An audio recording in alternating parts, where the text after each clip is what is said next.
the beautiful Portuguese fortress city of Almeida. In today's story, we'll be exploring these amazing walls, learning about the brutal French siege and how a single shell led to one of the largest non-nuclear explosions in history. The fighting here was also the backdrop to the Bernard Cornwell book Sharpe's Gold. How realistic was that? We'll be finding out. Modern Almeida also hosts a huge annual living history event. And in this film today, we'll be talking to some of the local Portuguese re-enactors about the Peninsular War and why it's still so important to them. They'll also be explaining to us the kit and equipment the Portuguese army would have worn at the time. Let's set the scene. It's July 1810, Portugal, a tiny fortress city called Almeida right on the border with Spain. And the French army led by Marshal André Massena is coming hard. After their victory at the combat on the Coa, covered in the last video, the French are itching to crush the Anglo-Portuguese resistance once and for all. So what stands in their way? This place, of course, Almeida. It's a solid, star-shaped fortress. At the time, it had over 100 artillery guns and nearly 5,000 defenders. So Marcus, looking around us on the wall here, what does this tell us about siege warfare during this era? So, the fort of Almeida predates the Napoleonic War, but it's still really effective at this time. And there's loads of different features of that. The grass slopes that were stood on, the earth banks, that dissipates the power of a cannon. Is that what they call a glacis or glacis? Glacier? Yeah, it's basically these slopes. And it means the cannonball's not hitting against stone, it will start to smash apart. And the soil acts a bit like a sandbag. It's really effective. Then built within that are these positions for the cannon. And you can see here and in the distance where they've got an angle, like a bit like a cheese slice or a pizza. And what that means is that there's a narrowing area, so it's a small target. Everyone has their little arcs of fire. They've got their arcs out, exactly that. And they can aim left and right a bit. And also crossfire. And that's exactly the point, Chris.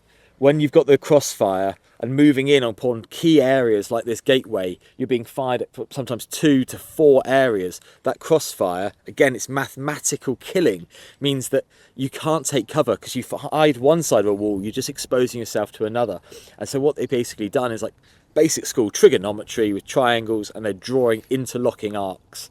And then you've got strong points like the gateways that are built up, barred, and actually have guardhouses inside. And very narrow. They're really narrow. You only get a few men wide. Funnels you into a killing zone. Being fired from that different areas, like the old medieval murder holes in castles. They've actually got really nice features like sentry posts on the roof, so people can have a bit of shelter in the winter, and chimneys, so the guardhouses are being manned all year long. Practical. Really practical, really significant.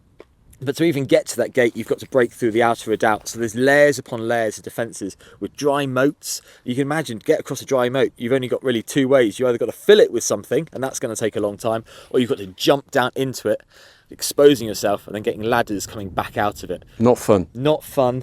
Really quite deadly, and that's why these sieges became quite a war of artillery in and out, because to actually try to storm a city, as we see at places like Ciudad Rodrigo, leads to really high casualties. By the 24th of August, the French have dragged 50 siege guns into position just outside this walls, but it's not all smooth sailing for them. The Portuguese have got excellent counter battery fire. And trenches, well, normally, as you know, during siege warfare, you want to dig those zigzag trenches closer to the walls, but the French can't do that. Why? Because it's very rocky ground. Okay, I want to digress for a second to talk about England's oldest allies. Yep, the Portuguese, top blokes. Most of the garrison here were local troops, and they had an axe to grind with the French, who'd been incredibly brutal in their previous invasions. The horror of those days is still remembered by men like JP and Lobo. The French invasion didn't happen locally. We had 3 different invasions in 3 different places. In reality, 4. In reality, 4, but three real invasions. One was more of an incursion rather than an invasion. And what we need to consider is that from 1808 to 1810, so in the span of 3 years, we had 3 different invasions under 3 different marshals, generals of the French army, and they ravaged everything. Exactly. They destroyed everything. Anywhere they went, they would pillage, they would kill, they would rape, They would steal. We had the scorched earth policy that destroyed the country. We had 150,000 people dying during the Peninsular War out of a population of around, I think it was 5 or 6 million at the time. Like that, exactly. So in terms of percentage-wise, it's a very, very large portion of damage, both real tragedy. Exactly, both human and material, caused to Portugal. So more from those gents later. For now, back to the fighting. The situation looks promising for the Allies. Wellington needs the garrison to hold out as long as possible, and General Cox, who's in command, is confident they can. But suddenly, unexpectedly, a freak accident changes everything. So, on the top of the hill, this is the location of the powder store, which was in the old medieval castle. And it was here things went really wrong. And what happened on the 26th was that French howitzers, French shells caught the courtyard of here in the castle, and there was a powder trail into the magazine. Bad storage, bad drills, bad admin, and that explosion led its way back in. Unlucky, yes, but that kind of the bad discipline of the troops allowing that spilt powder meant that the magazine being held in the centre here was a catastrophic explosion, one of the largest explosions of the pre-nuclear age, picking up a medieval castle and blowing it apart. And in one go, the hopes of the defenders to hold out here for several months. Nope, as far as we know, it wasn't just Richard Sharpe trying to escape the city with gold for Wellington, and there was no fight to the death with a crazy Spanish guerrilla. But either way, the explosion broke the will of the defenders. A French witness to the explosion later recalled, "The earth trembled and we saw an immense whirlwind of fire and smoke rise from the middle of the place.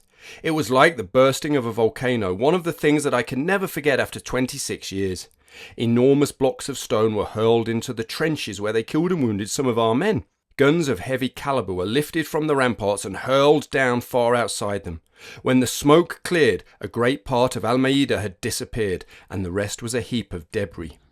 Yeah, it's incredible that these stones were thrown sometimes hundreds of meters outside the ramparts, and you can still see them here. So Marcus, after the explosion then, what happened? What was the outcome? So they lost over 500 men killed and several hundred more wounded, and that included a lot of the Portuguese gunners who were going to be manning the defensive guns. Some of those, as we know, have flown out of their mountings and so are actually unusable. The commander, William Cox, he tries to rally the troops and he wants to carry on the defensive area because that's his orders to hold out until the autumn rains. But basically his men underneath him convince him that it's just an impossible situation he's in. So then on the 28th, the garrison of the Anglo-Portuguese force marched out to surrender and into French captivity. And Marcus, a really big turn up for the books is you wearing sunglasses. Does that mean we've got some sunshine today? It's the Iberian Peninsula. Of course it's sunny, but it's a bit like Scotland sometimes. You don't like the weather, just wait 30 minutes and it's changing. What a beautiful city Almeida is. Look at this. Just inside the walls, absolutely stunning. Very quiet, very old-fashioned, and really nice people as well. Definitely put this on your list if you're planning to travel to this part of the world. So I just want to say thanks to you guys actually, because you've helped sponsor this trip. You've paid some of the expenses in donations, which has been incredibly appreciated. Now I've got some notes here, people I want to thank. There's David Hadsky, he's an American, he thinks I should visit the battlefield of New Orleans. Maybe one day, mate. And US Air Force Technical Sergeant Jamie Duthit, he's got a great interest in British military history, so you're a top man, keep it up, and thanks for supporting the channel. I also want to thank Lyndon Allen. He's not only supported us here, he's also a member of my Patreon page. So if you want to join the Patreon, that's just patreon.com/@redcoathistory. So thanks to Lyndon, thanks to all the other guys, really appreciate it. Let's get back to the story. So now with Almeida destroyed and fallen to the French, the road into Portugal is open for Massena and his army of around 65,000 men. Things are not looking good for the Allies. What's Wellington going to do? Well, a major pillar of his strategy involves these chaps, yep, the Portuguese. Marshal William Carr Beresford played a critical role in transforming the Portuguese army from a demoralised mess into a disciplined and effective fighting force. Appointed Marshal and Commander-in-Chief in March 1809, Beresford arrived just as the French under Soult were occupying Porto. Wasting no time, he launched a top-to-bottom overhaul of the army, rewriting regulations, rooting out corruption, sacking incompetent officers and enforcing British standards of discipline, training and structure. He reorganised artillery and infantry commands and established a new merit-based system for promotions. The result? A Portuguese army that could fight alongside Wellington's troops as an equal, not an embarrassment. They had numerous regiments of differing training, professionalism and kit. Oh, and by the way, this section of the film was shot at Busaco, so thanks to the Mata Foundation Busaco for allowing us to film. I am a reenactor of the 1st Portuguese Caçador Battalion. The Caçadores were a light infantry unit modelled after the British rifles, although they were not fully equipped with the Baker rifle, and many of them were still using Brown Bess muskets, such as this one, in a line capacity as well.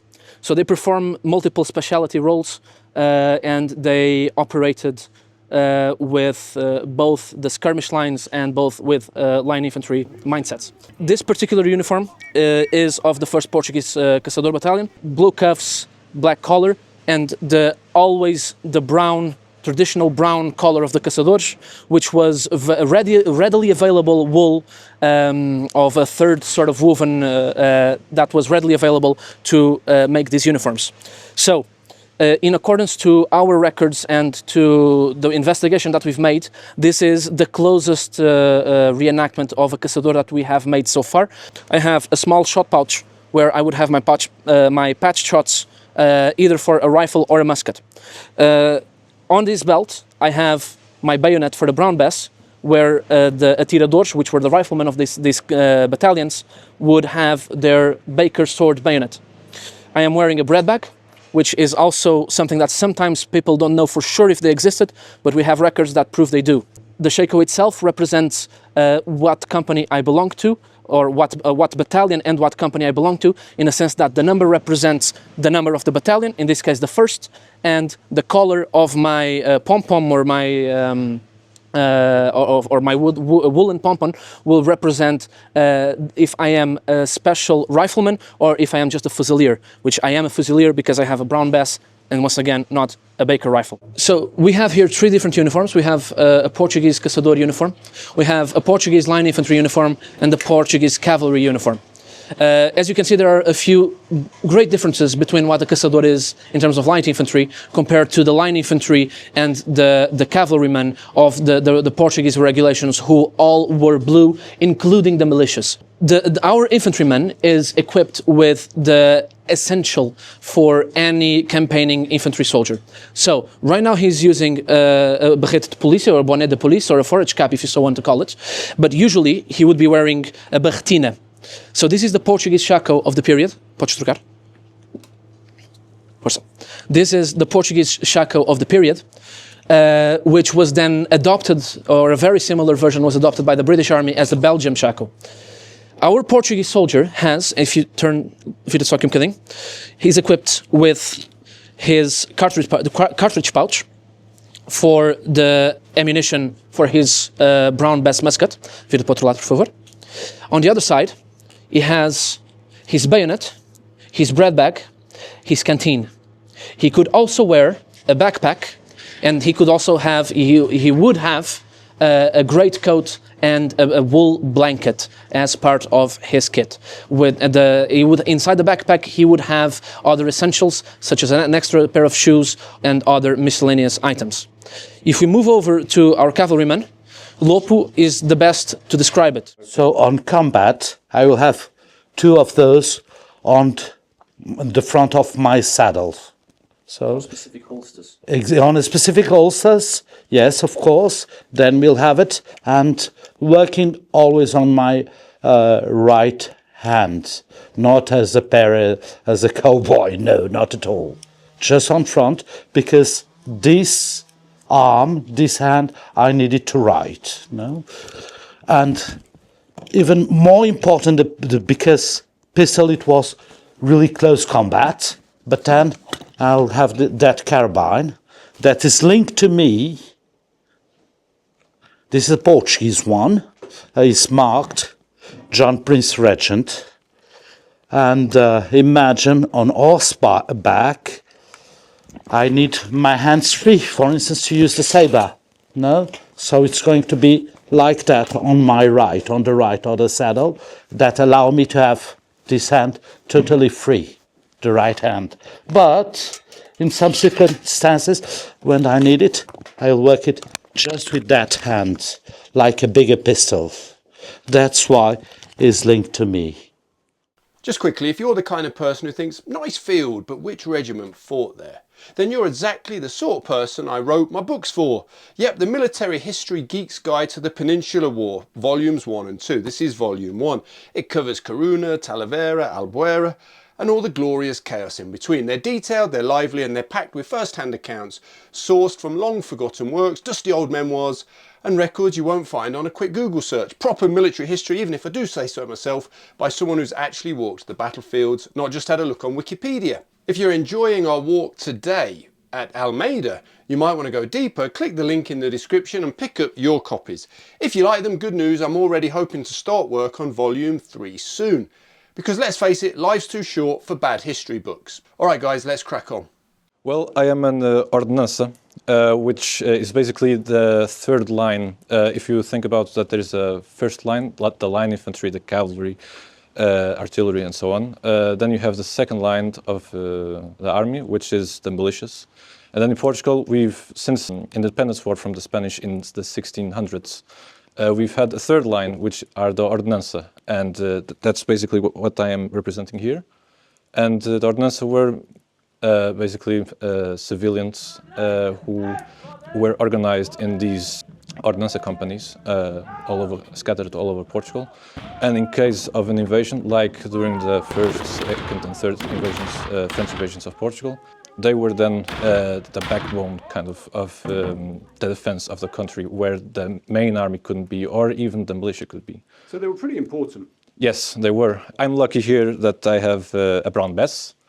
But they would basically have used whatever means they had. So many of them also had pikes, and there is a whole manual on pike formations. They used also hunting muskets or hunting weapons, all sorts of things that basically could shoot any French. In the next video, we'll be at the incredible battlefield of Busaco, walking the ground and exploring every inch of it. It's a stunning ridge where the French stormed uphill into a wall of musket and rifle fire. Will our Portuguese allies prove their worth? Will Massena finally overwhelm Wellington and overrun Portugal once and for all? Be sure to subscribe and hit the notification bell to find out. Alright guys, take care. Marcus and I will be back next week with more amazing travels across the peninsula. You don't want to miss it. In the meantime, YouTube thinks you're going to enjoy the video that's on screen now. Give it a try.